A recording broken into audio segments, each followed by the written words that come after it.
So how's everybody doing today?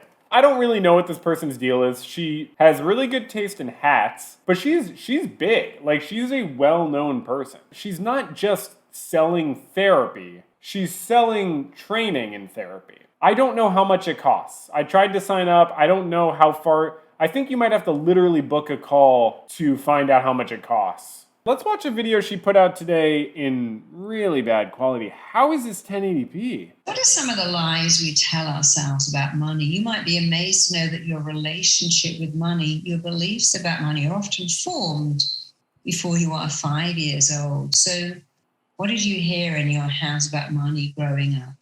So the reason it's 1080p is because her intro is 1080p. So let's learn the truth about money. And I'm wondering, what type of monetary value theory are we going to hear from Marissa Peer? More of like a Marxist sort of take, or like a more of like a earlier sort of Adam Smith? So people like us don't have that money. Look at those rich people. They don't know they're born. Good people and spiritual people don't have money. Money doesn't grow on trees. Okay, this is a lot of completely different sentences that she's putting together. I mean, money doesn't grow on trees. But what did she say previously? Good people and spiritual people don't have money? Oh, she doesn't want you to think that. Here's the weirdest one. I don't know where to find the money. Why is that the weirdest one, Marissa? And I'll find the money to buy those Nike trainers, because we don't find money. Right. When people say they don't know where to find the money, they mean they don't have the money. We learn to monetize a gift, but imagine growing up hearing your We learn to monetize a gift. parents say, I can't find the money. I don't know where the money's coming from. Money just slips through my fingers. I run out of money before I run out of week. Before I run out of week? Is that how people talk in the UK? My little girl years ago said to me, Mummy, you don't have to ask Daddy for money, you know. You just go to the bank and they give it to you. Yeah, children don't understand how money works, obviously. And here's another thing we often do when we're kids. Can I have money? No, I haven't got any money. I don't have money. What do you think? I'm rich? Do you think I'm made of money? Occasionally people say, well, you can have money, but you've got to put out the trash every day or mow the lawn. And then we have to do really jobs that we hate. I got to wash up every night to get money. And although that sounds like a good idea, what you're doing is teaching your kid, you've got to do what you hate to get money. Okay. I don't know what to say.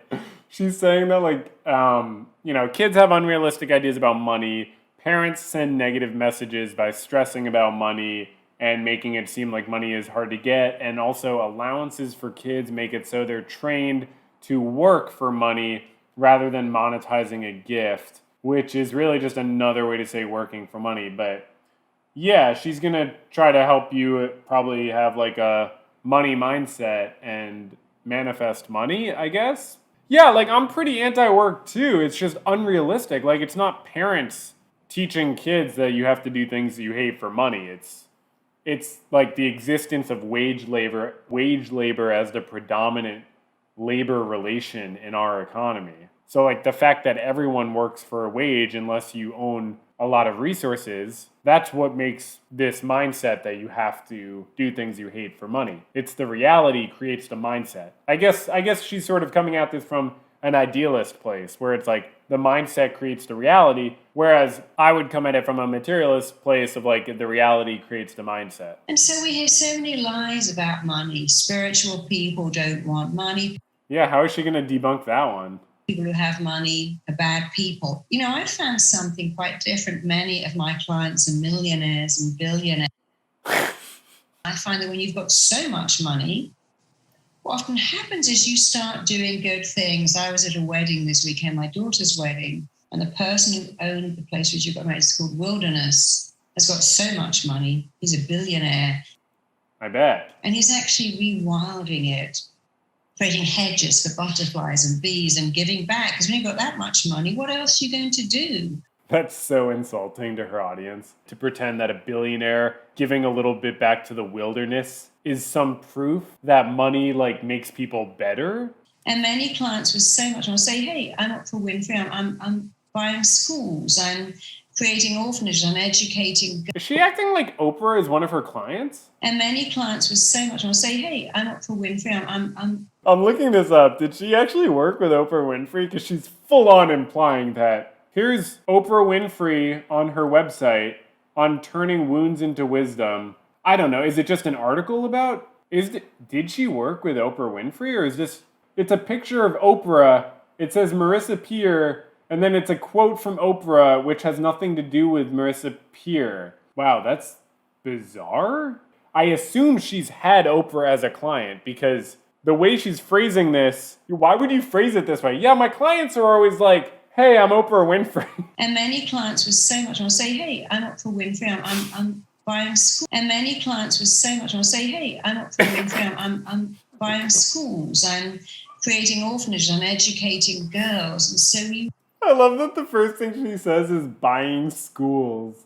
Like, that doesn't sound good at all. Buying schools. I'm creating orphanages. I'm creating orphanages.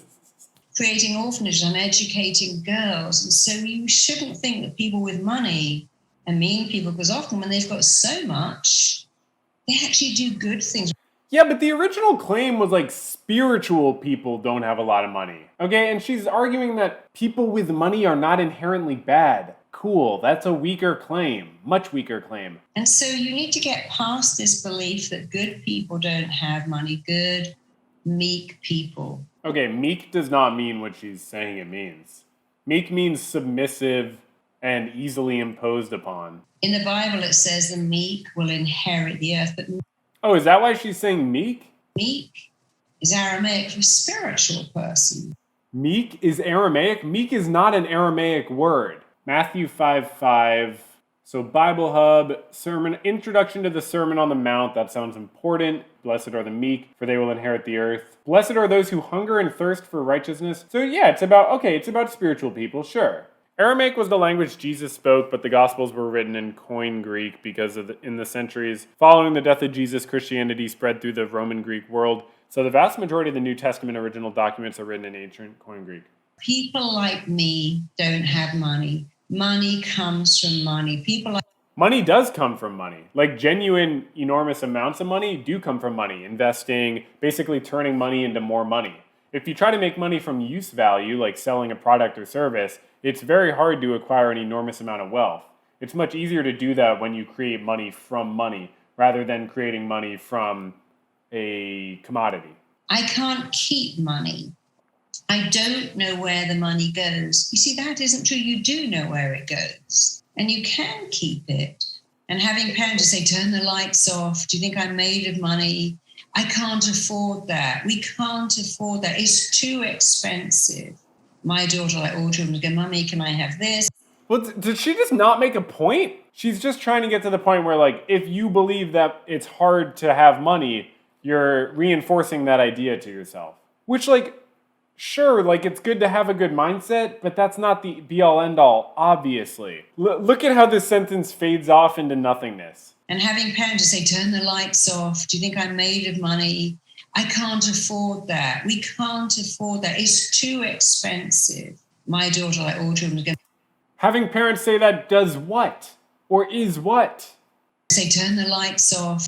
Carry me home. Da-na-na-na. Also, the entire purpose of that sermon is to comfort the poor, oppressed, and shunned who will inherit. Yeah, see, you know the context. I was just looking at it like, I'm an Old Testament guy. What can I say? You can tell by my beard.